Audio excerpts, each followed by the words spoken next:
നിങ്ങളുടെയൊക്കെ സഹോദരിയല്ലേ ഈ കുട്ടി? സ്നേഹത്തോടെ സന്തോഷത്തോടെ സഹോദരി സഹോദരന്മാരെ പോലെ ജീവിക്കും എന്നല്ലേ നിങ്ങൾ എല്ലാ ദിവസവും പ്രതിജ്ഞ എടുക്കുന്നത്? അതുകൊണ്ട് ഇന്നു മുതലെങ്കിലും നിങ്ങൾ അങ്ങനെ ജീവിക്കാൻ തയ്യാറാവണം.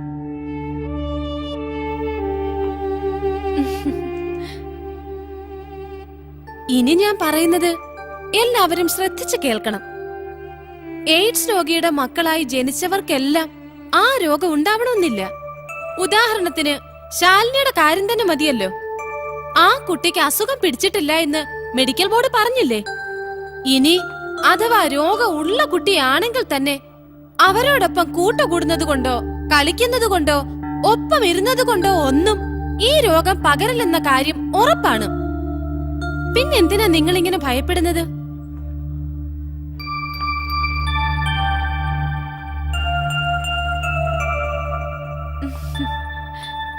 ഇപ്പൊ എല്ലാവരുടെ സംശയം തീർന്നില്ലേ?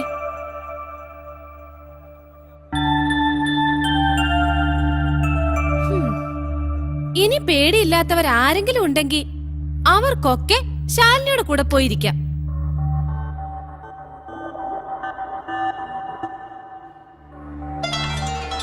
ഞാനിരിക്കാം ടീച്ചറെ. പെൺകുട്ടികൾ ആരുമില്ലേ? ഞാനിരിക്കാം ടീച്ചർ. ഞാനിരിക്കാം ടീച്ചർ.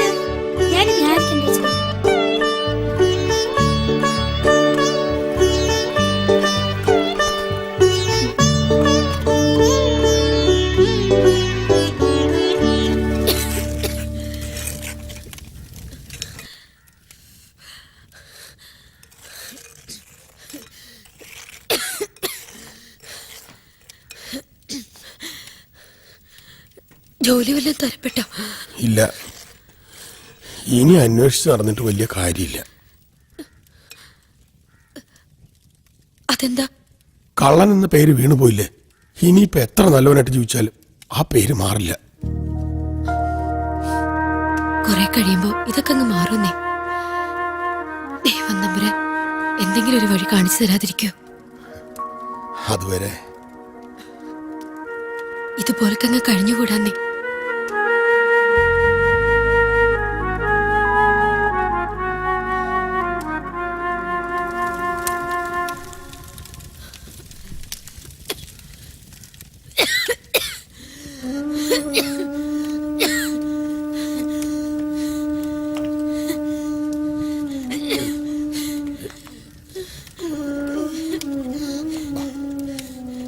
കുറച്ചു നേരം കിടക്ക്, അപ്പൊ എല്ലാം മാറും.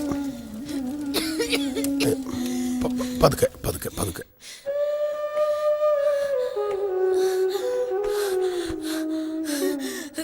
ലക്ഷ്മി, ഒന്നുമില്ല. അമ്മേ,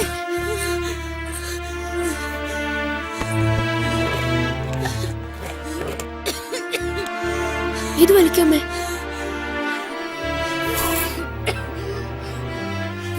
മരുന്നെടുത്ത് കൊടുക്കായിരുന്നില്ലേ അച്ഛാ? അതെ.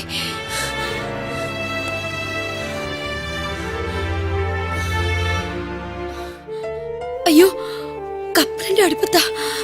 വേണ്ടമ്മേ, ഞാൻ വാങ്ങി വെച്ചോളൂ. വേണ്ട മക്കളെ, അച്ഛൻ റെഡിയാക്കാം. നീ അമ്മ നോക്കൂ.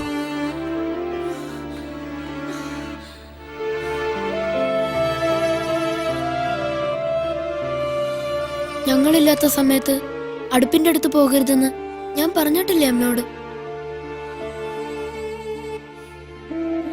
ഞാൻ കച്ചവടത്തിന് പോട്ടെ അമ്മേ. അമൃതേ, അമ്മ നോക്കിക്കോണേ.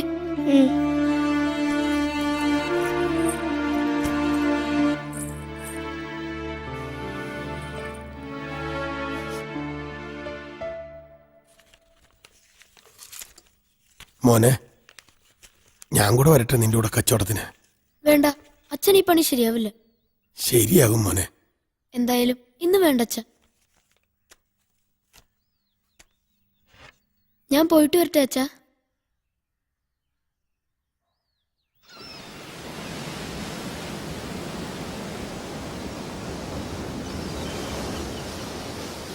കുമാർ, നീ എന്താ ഇവിടെ ഇരിക്കുന്നേ? കച്ചവടത്തിന് വരുന്നില്ലേ? ഇല്ല, ഞാൻ ഒരാളെ കാത്തിരിക്ക. നീ പൊക്കോ.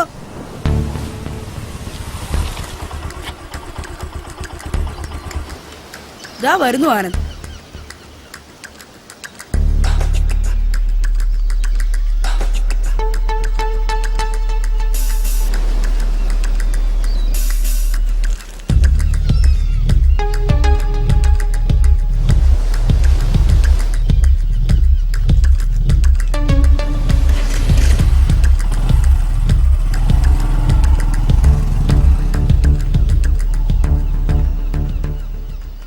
ഞാൻ വിചാരിച്ചു നീ പോയി കാണുമെന്ന്.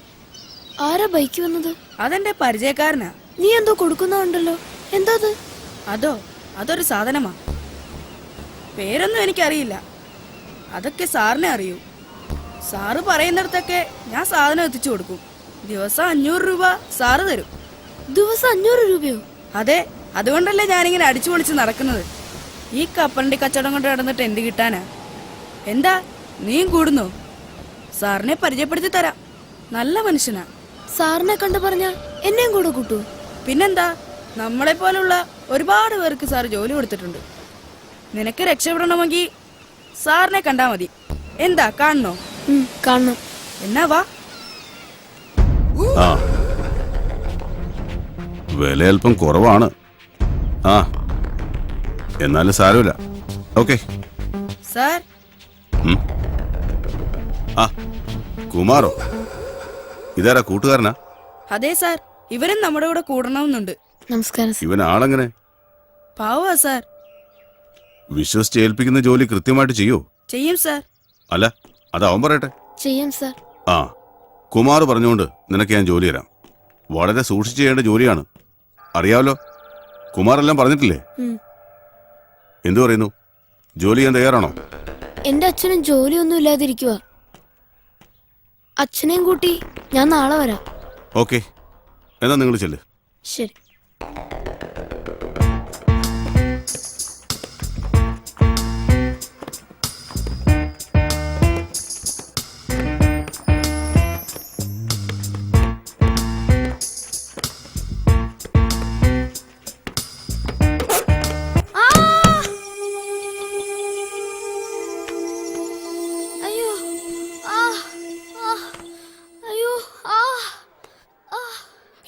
ആരെങ്കിലും ഇത്തിരി തുണി കൊണ്ടുവാ.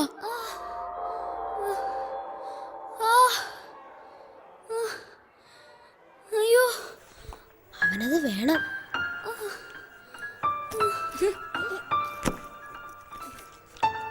ചോര വരുന്നുണ്ടോ?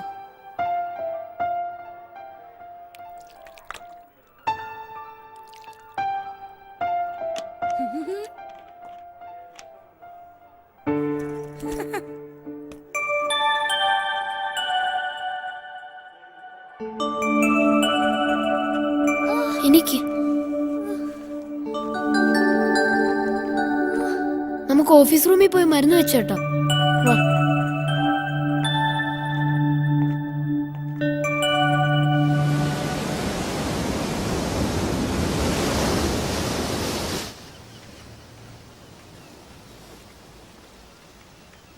ദാ സാറിന്റെ വണ്ടി.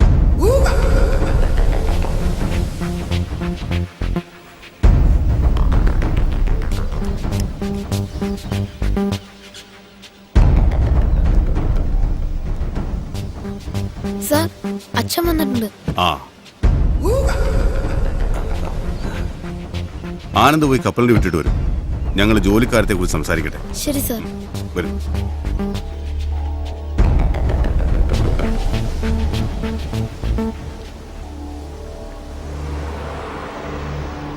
ആനന്ദിന്റെ അച്ഛൻ പേര് നാരായണൻ അല്ലേ? അതെ. ജോലിയൊന്നുമില്ല. ഇല്ല. എന്ത് ജോലിയും ചെയ്യാൻ തയ്യാറാണ്. അതായത് എന്നെ പോലെ. മിസ്റ്റർ നാരായണൻ, എന്റെ കൂടെ നിന്നവരെയൊക്കെ ഞാൻ പന പോലെ തഴച്ചു വളർത്തിയിട്ടുണ്ട്. അതായത് അവരെ ഞാൻ വളർത്തി വലുതാക്കിയിട്ടുണ്ട്. പക്ഷേ തന്റെ കാര്യത്തിൽ അല്ല, അത് തന്റെ വിധിയാണെന്നേ പറയാൻ പറ്റൂ. നിങ്ങൾ? ഞാൻ ആരാണെന്ന് നാരായണൻ ഇതുവരെ മനസ്സിലായില്ലല്ലേ? മനസ്സിലാക്കരുതെന്ന് ഞാൻ മനഃപൂർവ്വം വിചാരിച്ചിട്ടാ. എന്റെ കണക്കുകൂട്ടലുകൾ അല്പം ഒന്ന് തെറ്റിയപ്പോ നിന്റെ ജീവിതം നാമാവശേഷമായി. സത്യം പറ, താനാരാ? ഞാൻ തന്നെ, തന്റെ പഴയ സ്നേഹിതൻ സത്യശീലൻ.